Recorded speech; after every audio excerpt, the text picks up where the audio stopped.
So this kind of texture. So how do we do this? Well, I think I like to kind of think about things, breaking it down to the most basic step first. So that comes down to rudiments, drum rudiments. If anyone's familiar with those, it's kind of like the scales of the drums, kind of how we practice our major scales. Drummers practice their rudiments. And I'm not the best drummer, so I don't know all of them, but of maybe some that you've heard, like a paradiddle, for example, that's like right, left, right, right, left, left. So you get this. So that kind of right, left, right, left, right, left. So we can kind of take these patterns. There's also like paradiddle diddle, which is like the same thing,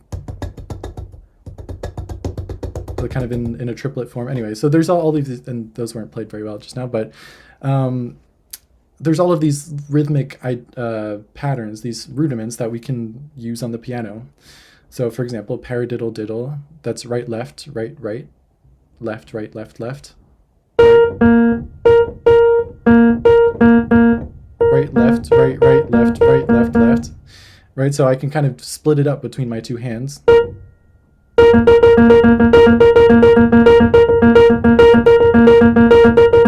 It's not the most challenging thing. If you spend a little bit of time practicing, that can be very natural. So then obviously we want to play more than one note. So then we can start to, break up voicings and play those in paradiddle, in a paradiddle. So maybe I'll play like a C major voicing.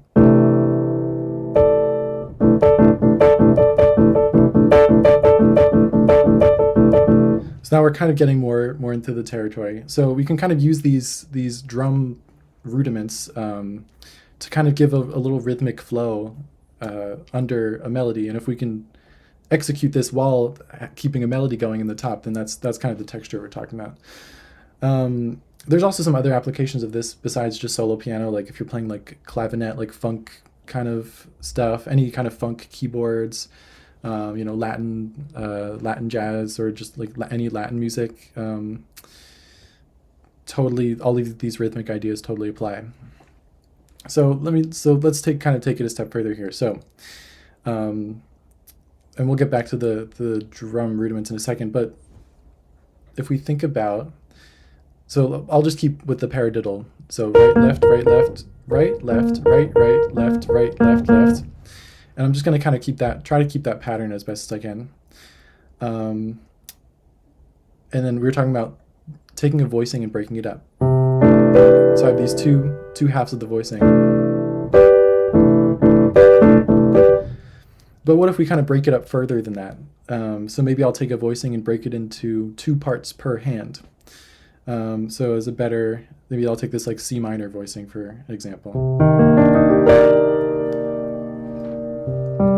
Actually, the left hand I'll just keep as a root 5 9 7 5 3 whatever. No, the notes don't matter. But yeah, this kind of shape, kind of like E flat major 7 up here, and then like a C root 5th and 9th down here. And the way I'm going to break this up is, in the left hand, it's going to be either root or this 5th. And then in the right hand, I'm kind of going to do the same thing. 1 note in the bottom, and then these kind of 2 parts here. So now this is kind of like 4 drums.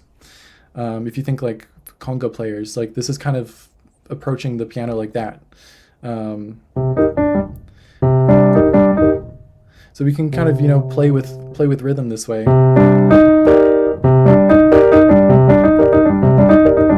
And then if we do our paradiddle,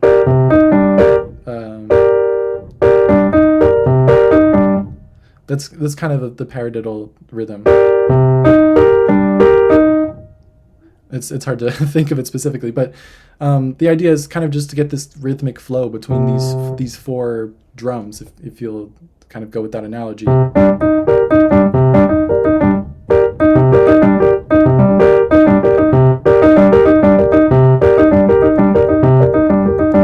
And the idea is you're not going to be playing things, at least to start, maybe a couple of different ways to do this, but trying to keep it as like nothing is happening at the same time. So everything is just one item at a time. It's completely linear. There's no your hands are playing completely at separate times, right? So and that's kind of how I would start to approach this. Take any voicing and break it up into a couple different pieces.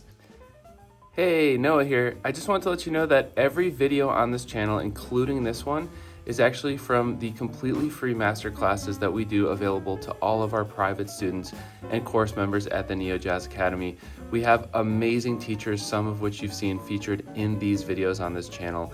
So one thing that I think can never compare to any other form of learning is studying with someone one-on-one, getting completely personalized feedback.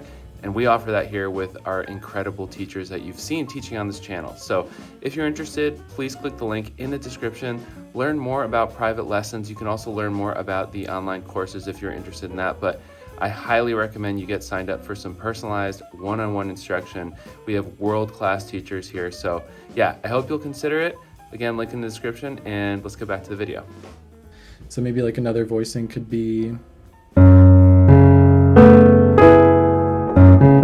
maybe my left hand will just be single notes, and then my right hand will be like this second, and then this like third. And so if you just kind of mess with this,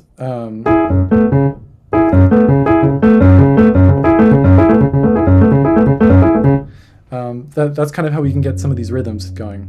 And again, all of the technique required to do this is nothing crazy, because we're just on a single chord. So there's no like elaborate, fingerings or anything yet.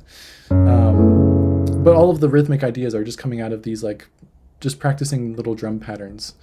And maybe another way to practice this is just forgetting about rudiments and just trying to flow in eighth notes. I also should mention that the two most basic rudiments for drums are singles, which is just right, left, right, left, right, left, right, left, and doubles, which is right, right, left, left, right, right, left, left, or singles. So those are actually even better to start out with. If you just practice those, like the great thing about this rhythmic approach is you can practice it anywhere. Like if you're sitting on the train, waiting in a waiting room or something, just like sitting at home watching TV, like you can just kind of drum in your lap. And if you're somewhat intentional about it, you can kind of develop these drum rhythmic chops in pretty small amount of time and with not a lot of effort. Like this is, I'd never really consciously practiced that. I would just always kind of be doing little paradiddles or, rudiments to myself. And I found that really helped just in time feel in general, and then also trying to approach this kind of rhythmic playing. So yeah, I think the real idea is breaking up a voicing into however many pieces you want. It can be one note, so kind of more of an arpeggio style, like single notes, or it can be like little chunks of a voicing.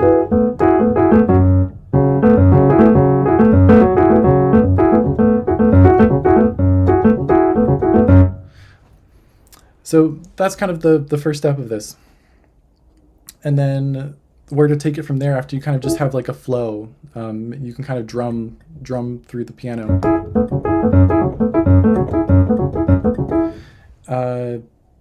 Where do we go from there? So there's kind of two places I would go, and one is adding a melody on top of this. So now instead of having your whole right hand to do all this rhythmic stuff with, you basically split your hand into two. So the top of your right hand is playing the melody and the bottom is doing the rhythm. So if I continue to do this rhythmic thing with just the bottom of my right hand and the rest of my left hand,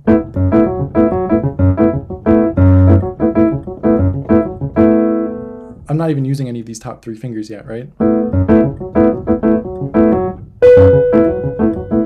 So you can start off just trying to sustain one note while you're doing this rhythmic thing.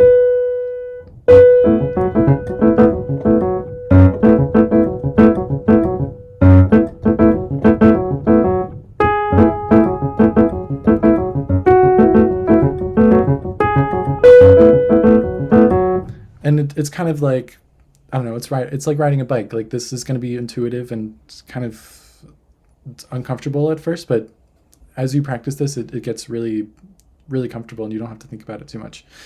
And again, this kind of works best with melodies that are more legato and sustained. That's kind of why I chose that tune at the beginning. Because it gives you more room to do stuff under it. Like if I was doing this with a bebop melody, for example, this would kind of be, I don't know, it would be a really busy texture and probably not very easy. So I think, and kind of the tune I was using as an example, this Sullivan Fortner's Invitation. Same idea.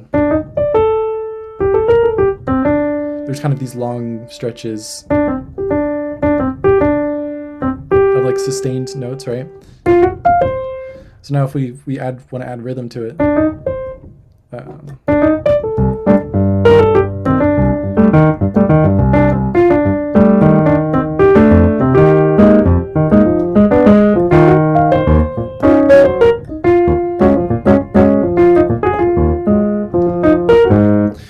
So that's the idea.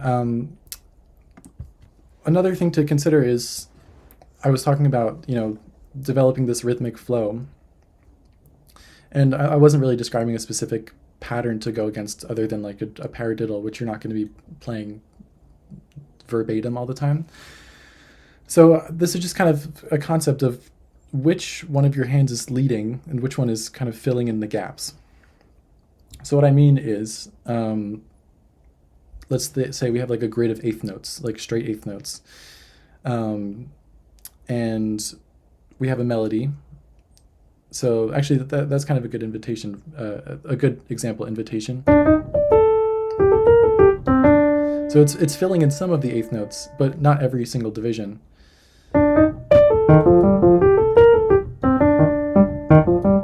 So that's kind of like if every single eighth note was filled up. So basically all of the rests or all of the held notes, you're filling in information in your left hand. And that can also go the other way. If you have a bass line that you're going with, you can fill in all the gaps with your right hand.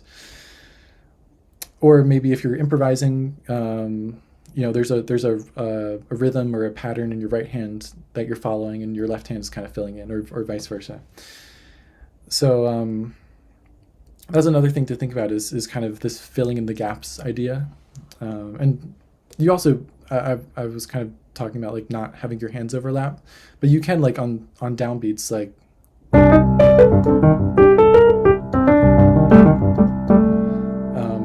they can kind of come down together, right? And then kind of the last piece of this that I was talking about with my arrangement of Soul Eyes is, so we have the melody in the top of our right hand, and we can also put the bass in the bottom of our left hand and have that sustained.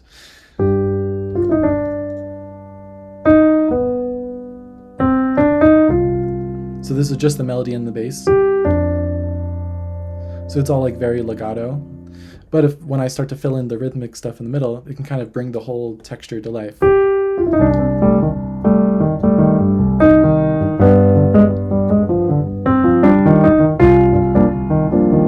And even there, these are quarter notes, but I can still fill in those eighth note gaps. Kind of do this alternating thing. So that's kind of the end goal of this texture. And then if we're not kind of thinking about what's possible on the piano, as like you can split up your hands, you can do different things in the same hand, right?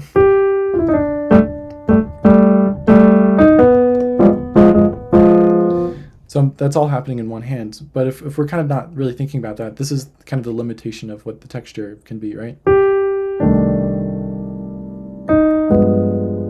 Like every chord has to kind of be sustained.